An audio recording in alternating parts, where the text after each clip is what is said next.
किसी भी कुफ्र की कोई ऐसी चीज, किसी भी कुफ्र की कोई ऐसी चीज जो उस कुफ्र की निशानी है, जब वो मुसलमान उसको इख्तियार करेगा तो उसका ईमान उससे खत्म हो जाता है। मसलन गले में जुन्नार डाला गया, जो ईसाइयों के यहां सलेब कहलाता है। अगर किसी ने गले में सलेब डाला,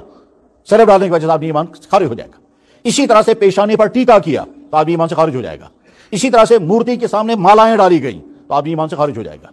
इसी तरह से भजन गाए गए और वो जुमले जुबान से बोले गए जो कुफ्र के जुमले हैं तो आपके ईमान से खारिज हो जाता है। इसी तरह से ऐसी हरकतें की गई जो हरकतें बुत परस्ती की बुनियाद पर की जाती हैं और ईमान वाले ने वो हरकतें की हैं, या वो कलाम पढ़ा जो कुफ्र की बुनियाद पर पढ़ा जाता है और आदमी ने मुसलमान होकर के वो कलाम पढ़ा है तो आपके ईमान से खारिज हो जाता है, ईमान उसका खत्म हो जाता है। इस नुक्ते को सामने रख करके गौर किया जाए, वो हमारे स्कूल, जिन स्कूलों के अंदर बच्चों को वो प्रायर पढ़ाए जाते हैं जिन प्रायरों में खुल्लम खुल्ला कुफ्र है और शिरक है, तो यकीनन वो उस्ताद जो पढ़ाने वाला है अगर वो ईमान वाला है, वो बच्चे जो पढ़ने वाले हैं अगर वो ईमान वाले हैं, तो इन कुफ्र के प्रायरों को पढ़ने के नतीजे में उनका ईमान खत्म हो जाता है।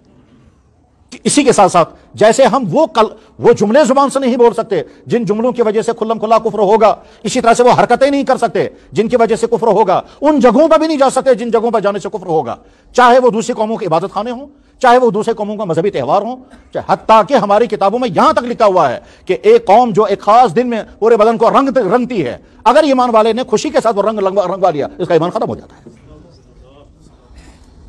ये थोड़ा इतना आसान मामला है। वो तो उलमा इसलिए इसको बयान नहीं करते हैं कि मुसलमानों की सतह नहीं है उसको सुनने की, ईमानी लेवल इतनी नीचे जा चुकी है कि फौरन भी कहता है यार झूठ।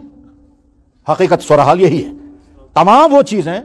आपने धागा बांधा यहां फैशन की बुनियाद पर, इस धागे की हैसियत कुछ और है, और अगर यही धागा बांधा गया किसी मजहबी शियार की बुनियाद पर, इस धागे के बांधने से ईमान खत्म हो जाता है।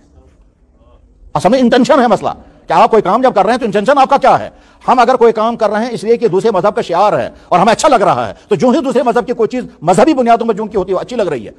हमारे मुझे याद है कि मुफ्तियों के सामने सवाल आता है, वो मुसलमान जो गैर मुस्लिम सोसाइटियों में बसते हैं, वो मुसलमान गैर मुस्लिम सोसाइटियों में रहने की वजह से तरह तरह के मसाइल उनके सामने रहते हैं। मसलन किसी गैर मुस्लिम की वफात हो गई, अब वो कहते हैं कि जी हम इन आखिरी रसूमात में शिरकत कर सकते हैं या नहीं, हमें क्या क्या करना है। अगर हम कहें, अगर इस्लाम कहेगा किसी चीज में शिरकत मत करो, किसी चीज शिरकत मत करो, तो रहना उन्हीं के साथ है, बिजनेस उन्हीं के साथ करना है, काम उन्हीं के साथ करना है, लेन देन उन्हीं के साथ है, सोसाइटी उनकी वही है, तो गोया मुकम्मल कट भी नहीं सकते हैं। और अगर कहेंगे सब कुछ करो तो उनका ईमान ही खत्म हो जाएगा, तो वहां दर्जाबंदी की जाती है, आप ये काम भी कर सकते हैं, आप ये काम भी कर सकते हैं, ये काम नहीं कर सकते।